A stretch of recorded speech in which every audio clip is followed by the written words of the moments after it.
prends pour exemple ce qui se passe aujourd'hui dans les pays du Sahel. On a tout fait de condamner, d'exclure, de mettre des embargos. Ce que nous condamnons nous-mêmes. Il est inadmissible que des Africains fassent l'objet de condamnation, on peut comprendre, mais qu'ils fassent l'objet d'ostracisme et d'exclusion en terre africaine, ce n'est pas admissible. Dans cette vidéo, avec une atmosphère empreinte d'émotion et de solidarité, le Premier ministre Ousmane Sonko a pris la parole lors d'une conférence de presse exceptionnelle. Aux côtés de son invité de marque, Jean-Luc Mélenchon, en visite à Dakar sur l'invitation du PASTEF Les Patriotes, Sonko a livré un discours poignant qui a marqué les esprits, notamment par sa position vis-à-vis des pays du Sahel. Je vous invite à écouter son discours et à nous donner votre avis en commentaire. C'est parti. Aujourd'hui, l'Europe a ses propres problèmes avec des pays qui se disent adeptes de l'illibéralisme et qui ne respectent pas forcément les règles de l'Union européenne. Ce n'est pas pour autant que ces pays sont mis sous embargo ou que les subventions européennes sont coupées. Pourquoi faudrait-il que des problèmes politiques en Afrique soient réglés par les Africains sur commande extérieure en s'attaquant à des pays frères et à leur population surtout? Nous ne pouvons pas l'accepter.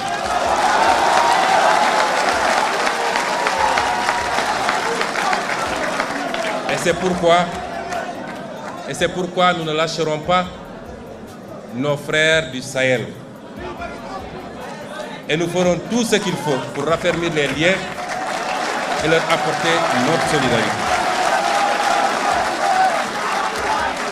Ceux qui aujourd'hui condamnent des régimes considérés comme des régimes militaires ou dictatoriaux sont pourtant enclins à aller dans d'autres régimes qui ne sont pas démocratiques lorsque leur intérêt s'y trouve pour négocier du pétrole ou des marchés. Est-ce qu'à partir de ce moment, on peut dire qu'ils se mêlent de tout avec les mêmes principes? Absolument pas. Les problèmes internes au pays doivent être réglés par les citoyens de ces pays. Certes, il y a eu des coups d'État. Et certes, personne n'encourage la commission de coups d'État. Mais je refuse d'être ceux qui analysent les symptômes et qui refusent d'analyser les causes réelles et profondes.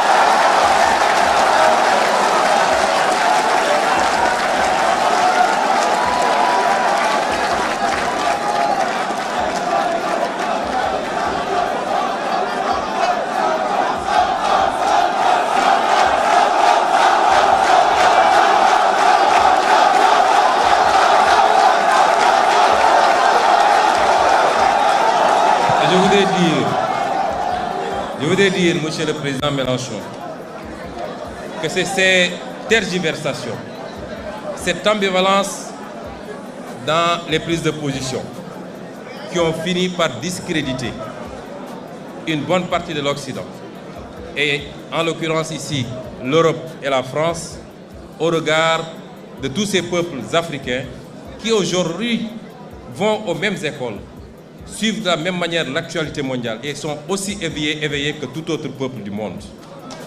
Et cela a fini par déteindre très négativement sur les relations entre l'Afrique et l'Europe.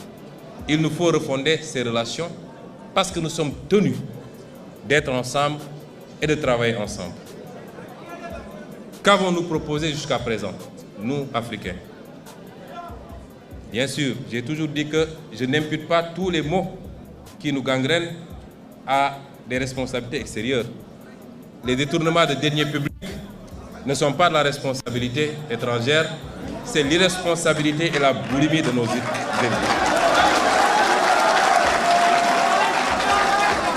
Les mauvais choix de politique publique, même s'ils sont dictés par des institutions internationales, ne sont que de la responsabilité de nos propres élites. Je puis vous assurer que personne, rien ni personne, aussi bien dans le cadre bilatéral que multilatéral, ne nous imposera à nous les politiques de personne.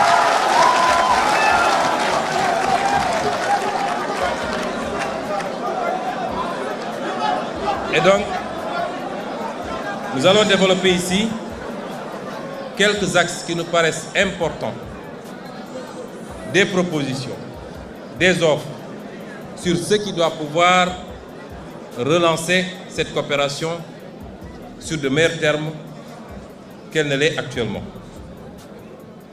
Mais avant, je présenterai brièvement le modèle qui est le nôtre. Nous sommes arrivés au pouvoir avec un modèle que nous avons présenté aux Sénégalais pendant 10 ans. Nous n'avons pas été élus parce que nous avons des machines à billets pour distribuer à un électorat. Non. Nous avons été élus sur la base d'un programme, d'un projet, d'une vision. Et de manière synthétique, c'est quoi cette vision? Pour nous, l'Afrique peut et doit être une importante locomotive de la croissance mondiale. Pour cela, elle n'a pas prioritairement besoin d'un traitement de faveur ou d'une approche infantilisante, comme ce fut le cas jusque-là. Elle n'a pas besoin d'un modèle principalement financé de l'extérieur à travers une dette mal maîtrisée et libellée en devises étrangères, ou d'un afflux d'investissements directs étrangers exclusif du secteur privé national qui génère une croissance extravertie du fait, entre autres, d'un taux de change fixe. On nous parle de croissance depuis des années. La pauvreté n'a pas cessé de galoper. Le chômage n'a pas cessé de monter. Parce que cette croissance n'est pas faite par et pour les Africains.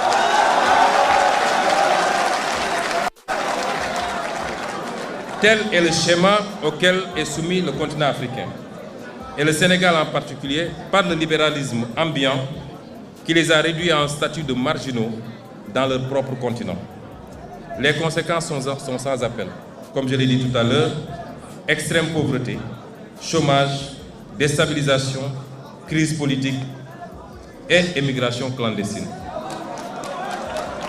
Le modèle que nous voulons donc est totalement opposé et repose sur une mobilisation optimale des ressources endogènes d'abord.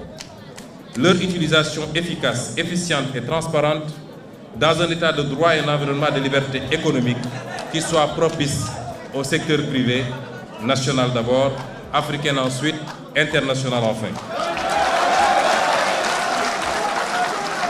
Et ce modèle permettrait aux petites et moyennes entreprises africaines d'être les porteuses de la croissance par leur inclusion financière dans une monnaie compétitive qui ne soit pas arrimée à une seule monnaie.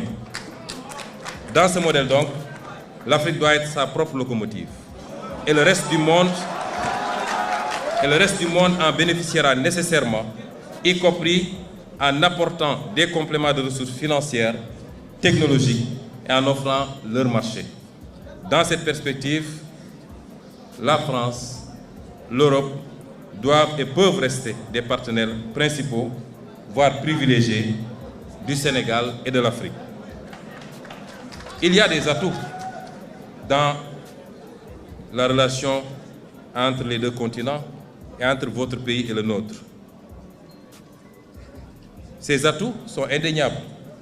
Nous ne sommes pas là pour faire du nihilisme absolu. Le premier atout, c'est que nous partageons cette culture ou cette soif, au niveau des peuples en tout cas, de la démocratie et du libre choix des peuples. Je crois que le Sénégal a suffisamment démontré à travers les années, malgré les crises que nous avons traversées, que c'est un peuple qui est très attaché à sa liberté et à sa démocratie. Ce discours puissant du Premier ministre Ousmane Sonko, en compagnie de Jean-Luc Mélenchon, nous offre beaucoup à réfléchir, surtout concernant la position du Sénégal et des pays du Sahel sur les enjeux actuels. Pensez-vous qu'il réussira à faire revenir les pays de l'AES dans la CEDEAO ou qu'il va plutôt les rejoindre? Partagez vos impressions et vos réflexions dans les commentaires ci-dessous.